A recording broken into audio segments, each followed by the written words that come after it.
barulho é a terceira principal queixa de moradores de São Paulo à Ouvidoria Geral do município. E, em excesso, o barulho pode provocar problemas de saúde. E, segundo aí a Organização Mundial da Saúde, esse é o segundo tipo de poluição que mais causa doenças no mundo. Hoje começa aqui em São Paulo a primeira Conferência Mundial sobre Ruído, Vibração e Perturbação Sonora. O encontro vai discutir medidas para melhorar a qualidade de vida de quem mora na capital. Marta tem uma vizinhança bastante incômoda. Ao abrir a janela, ela dá de cara com um viaduto conhecido como Minhocão, no centro da cidade. Incomoda muito, te deixa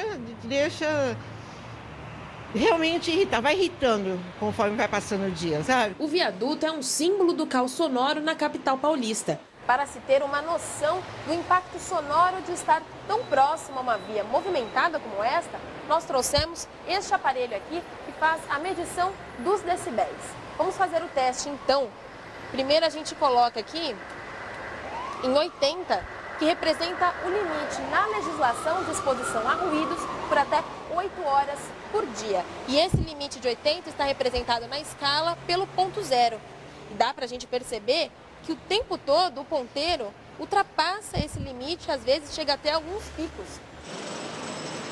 Segundo a Organização Mundial da Saúde, em cada 100 casos de pessoas com perda auditiva, 16 estão relacionados à exposição constante e cumulativa ao barulho. E não é só a audição que é afetada. Problemas como aumento da pressão arterial, então isso pode gerar problemas cardíacos, problemas cardiorrespiratórios. Nós temos um problema que pode ocasionar distúrbios hormonais e distúrbios até gástricos. E para fugir dessa sinfonia estressante, muitos recorrem a mais ruído. Estou sempre usando um fone, sempre ouvindo uma música. Creio que eu tento disfarçar esse som com alguma coisa, uma melodia mais agradável. Eu não ouço o que está à minha volta. Eu ponho o fone e é só o fone.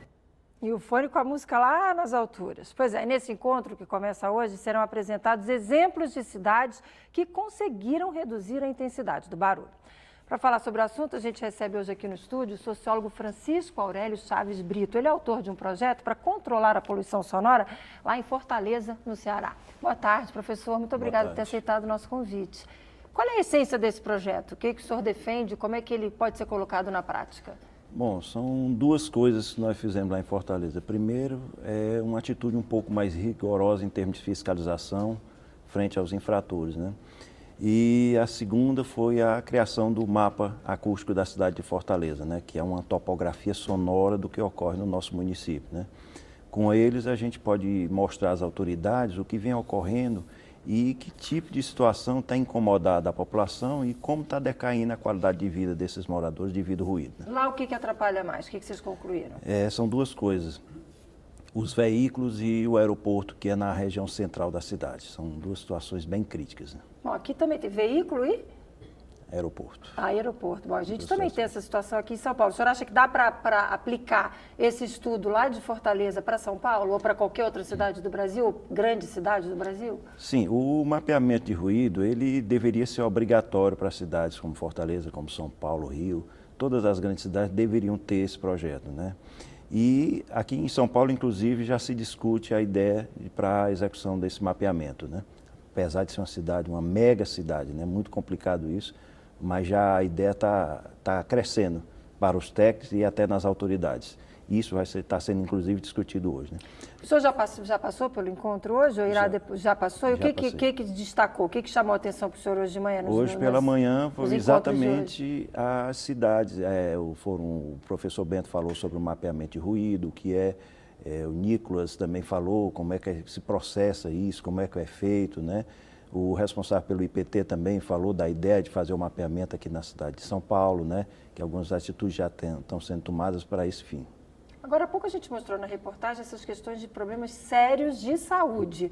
O senhor tem conhecimento sobre essa situação? Já conheceu? É novidade para o senhor isso também? Temos sim. Inclusive lá em Fortaleza a gente fez algumas avaliações localizadas com base no mapeamento acústico de regiões onde pessoas costumavam reclamar para os nossos setores de fiscalização desse incômodo e dessa queda na sua qualidade de saúde, né? E nós constatamos, fizemos um levantamento até percentual de quantas pessoas estavam com X decibéis sendo atingidas e verificamos que exatamente essas pessoas que têm problemas de saúde estavam refém dessas situações mais agressivas. Professor, tem uma pergunta para o senhor lá da redação. Oi, Dimas Saldi, qual que é a pergunta? Oi, boa tarde, Márcia, boa tarde a todos. Quem mora num lugar muito barulhento pode fazer o que dentro de casa? Cortina, plantas, isso ajuda? Existem várias situações que devem ser observadas, né? A pessoa pode se lacrar no ambiente, como a gente costuma dizer em avaliações. Ou seja, ela se fecha ao ambiente para que esse ruído não entre dentro de sua residência. Só que isso é um pouco caro e é até um pouco antiético, né? Socialmente a gente falando, porque a gente tem que conviver com o meio. Sim. Então você se fechar, você se aprisionar para fugir do ruído é uma situação desaconselhável perante a situação de vivência urbana. Mas o que deve ser feito mesmo é exigir das autoridades o melhor controle, a redução do nível de trânsito, tudo, a mobilidade urbana, o trânsito de trens. Conversei com o Francisco Aurélio Chaves Brito, sociólogo. Obrigado pela participação. Seja bem-vindo a São Paulo. Bom encontro. Muito obrigado. E olha, a gente disse aqui que o barulho é a terceira principal queixa de moradores de São Paulo à Ouvidoria Geral do município. No topo das reclamações, só para o seu conhecimento aí em casa, está a qualidade do atendimento dos órgãos da prefeitura.